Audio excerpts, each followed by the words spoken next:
So the next section that we have to talk about is scientific notation. Now scientific notation, there's only going to be really one question on the unit test.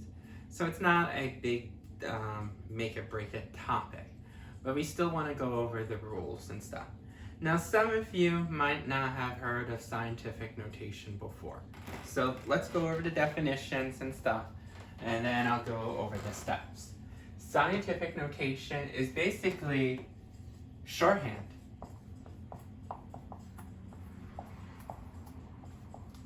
To write either very big numbers or very small numbers.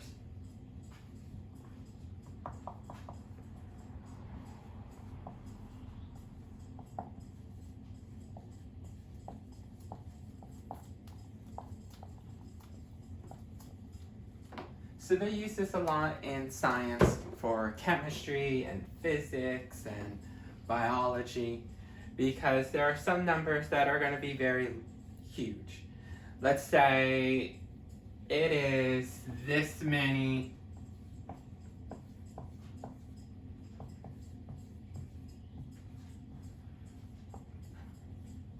meters to an asteroid out there. And instead of writing all these zeros every single time, we have a pattern to shorten this so that we don't have to write all these zeros. And this could occur when you have very, very small numbers.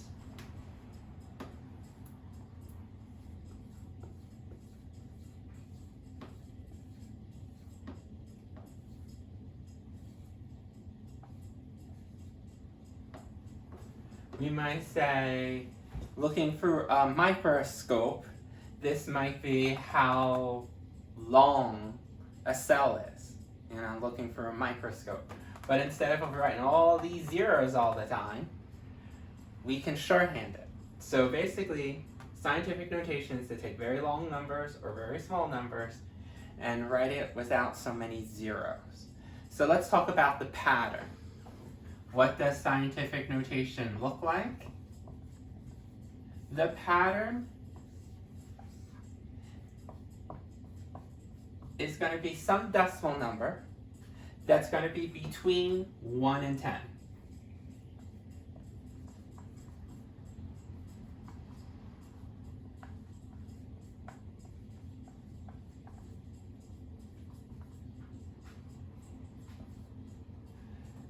So that means you can see this is definitely more than $1, and it's definitely more than $10. It doesn't fit between those two parameters. Same thing here. This is not even $1, but it's not $10. It's less than $1. So we're going to have to talk about how to move a decimal point so that it can be a new decimal point that's between 1 and 10, or between $1 and $10. You're always going to have a multiplication symbol, and they're going to use 10, okay? And the reason why they always have a 10, because we work in a deci system. It's a fancy way of saying that there are 10 digits that we're working with. Okay, so if you start 0, 1, 2, 3, 4, 5, 6, 7, 8, 9. So if I want a new digit after 9, it's 10, but it's repeating the digits 0 and 1. So there's not a new digit after 9. So there's 10 unique digits. There are different languages out there that uses a different base. Some bases like binary code. So some of you are my computer people. And when you do binary, they only work with zeros and ones. So if you need to write the digit 2, or the digit 3, you have to write it in zeros and ones. So you don't write the digit 2 or digit 3. There's also, again, for those who are computer programming, there's the hexadecimal system. That means that they use 16 different characters, 0 through 9, and then they use the letter A for 11, B for 12, and so forth to get to 16. Right? So luckily, we're not teaching you binary, we're not teaching you a hexadecimal system. If you do go into Math 113, you will learn about the different bases. But for us, our base is always 10.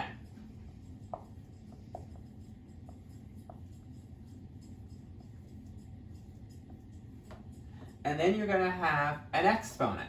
To be a base, you have to have an exponent. And in this exponent, it can be positive or negative. So instead of writing this large number or this small number, we're going to write it as a small decimal point between 1 and 10 times 10, and we're going to have some type of exponent here. So the question is, how do I get this and how do I get this? Now let's talk about the steps. So there are 5 steps to this. The first step is any number that you want to convert to scientific notation, you have to see the decimal point. Now some numbers you'll see the decimal point, but others you won't. If you don't see a decimal point, it is understood at the very far right-hand side.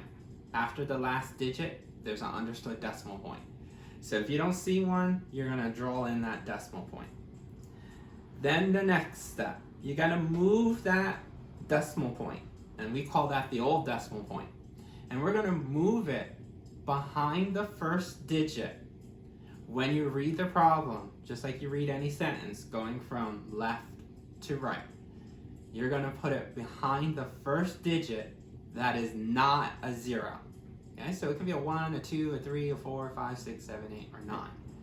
But if the first digit is a 0, you have to keep on searching until you hit a digit that's not a 0. Once you have that drawn in, that be your new decimal point. So between your old decimal point and your new decimal point, you're going to have digits. You're going to count the number of digits between the old and new decimal point. What I mean by digits, you also have to count 0. 0 is a digit. Once you're done counting, this will become the number to the exponent. Remember, we're trying to get a new decimal number, but we're also trying to figure out what the exponent is in scientific notation. So this will tell us what the exponent number is. The next step is we have to determine if that exponent is going to be negative or positive. So if you move the decimal point, and we have 2 scenarios. If you move the new decimal point and it was moved to the front, then we use positive exponents.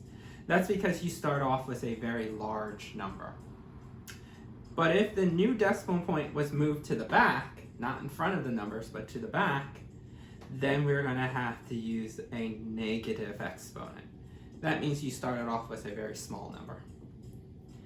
Once we already know the number and the sign, then we're going to worry about the last step, is we're going to rewrite that decimal number. And how do we rewrite that decimal number? What we're going to do is we're going to get rid of the old decimal point, only keep the new decimal point, and then we're going to remove all unnecessary zeros. What are unnecessary zeros? Zeros that are at the very beginning or at the very end of a decimal point. Zeros that are sandwiched between 2 other digits, they're necessary. But zeros at the very beginning of a number and the very end of a number are not necessary. That way you can fit the pattern that you'll have a new decimal number that's between 1 and 10, that you'll always have a multiplication symbol, that you'll always have a base of 10, and then the exponent based on the number of digits between old and new decimal point, and how that new decimal point was moved to know if you do negative or positive numbers. Okay, so let's go back to these 2 guys, and let's just demonstrate how I can write these 2 large numbers into scientific notation. So the first one, where we had 85, let's see, this would be thousands, this would be millions, billions, trillions, so 85 trillion. The first step, I'll just erase this. The first step is just to find the decimal point. Now notice I have commas, but I don't have a decimal point. So if you don't see a decimal point, we told you, it is understood at the very far right-hand side, at the very end. Okay? So notice I drew it in. What I want to do next is step 2, is I want to move that decimal point behind the first digit, but going in this direction. When I read the problem going from, again, left to right. So what's my first digit? 8. So I'm going to move the decimal point right there. Boom. Okay? So now I have old decimal point and now new decimal point. Okay? What I want to do is count the number of digits. There's a lot of digits. Remember, zeros count as a digit. So let's count. 1, 2, 3, 4, 5, 6, 7, 8, 9, 10, 11, 12, 13. There are 13 digits between new decimal point and old decimal point. We told you that that's going to become your exponent.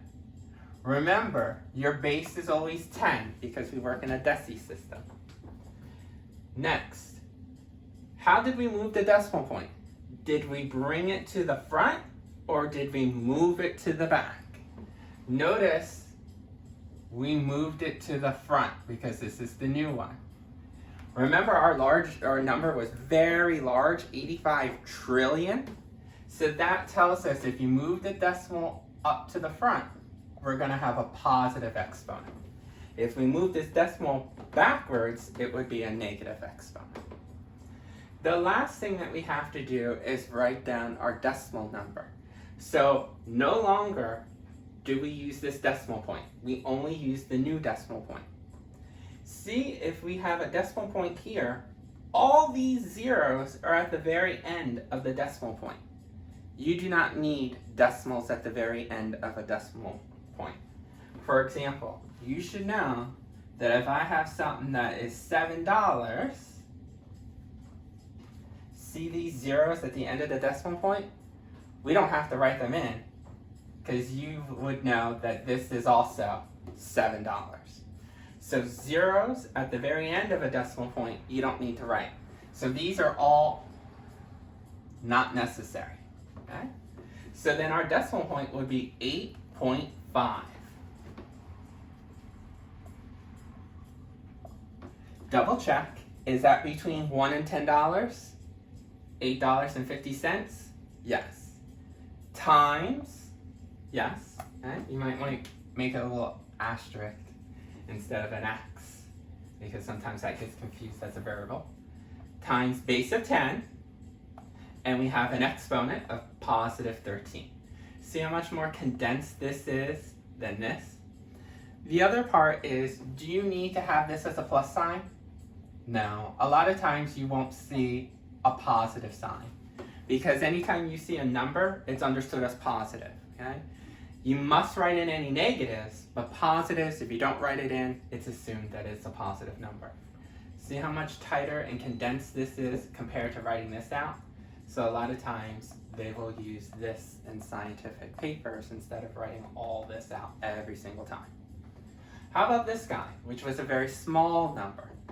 Okay, it's not even $1, it's not even 10 cents, it's not even a penny or half of a penny. It's very small.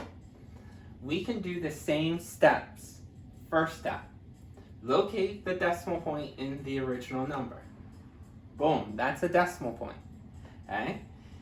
So I don't have to add in a decimal point like we did with this guy. Second step, we're going to have to move that decimal point behind the first digit. But read the problem, just like I did with this arrowhead. Go from left to right. I know it's very tempting to say, oh, just put it in front of the 2. No, you have to go this direction. So I said you have to put it behind the first digit, but it can't be a 0. So notice this first digit is a 0. That's not going to work. Second digit, 0. Not going to work. Third digit, 0. 4, 5, 6, 7, 8, 9. These are all zeros. The first digit that I get to, and again, I'm going in this direction, left to right, that is not a 0 is the 6. So I'm going to move the decimal point behind the 6. Okay? Then, step 3, count the number of digits between this old decimal point and this new decimal point. Remember, zeros count as digits, so anything that's between here and here. 1, 2, 3, 4, 5, 6, 7, 8, 9, 10, 11. So there's 11 digits. So we know that is going to be your exponent. Okay? Because we always know that's base 10. Now, fourth step. Let's figure out if this is going to stay a positive 11 or do I have to write it as a negative 11. Notice I took the original decimal point and I moved it backwards. Okay? Remember, it was a very small number. So that means we're going to put a negative. Okay? When you bring it up to the front, positive numbers. When you move it to the back, negative numbers. The last step is to rewrite the decimal point. Now see all these zeros in front of the decimal point? Remember, this is gone. We're going to use only the new decimal point. So see all these zeros in front of the decimal point? You have to get rid of them. They're not necessary, okay? So for example, you know if you saw 007, okay, there's an understood decimal point here. You don't have to write these zeros here.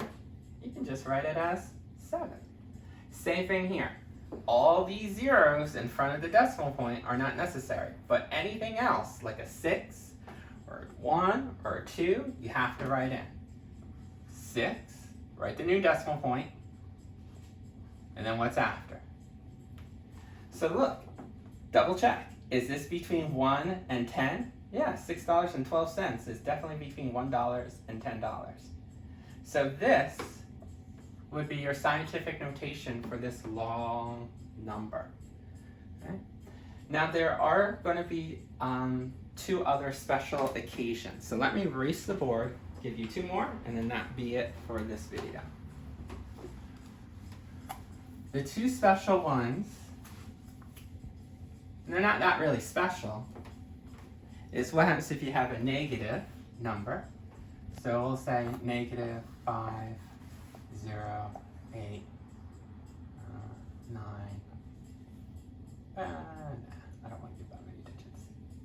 We'll do this. 0, 0. Okay? And then we'll do another negative, but a smaller one.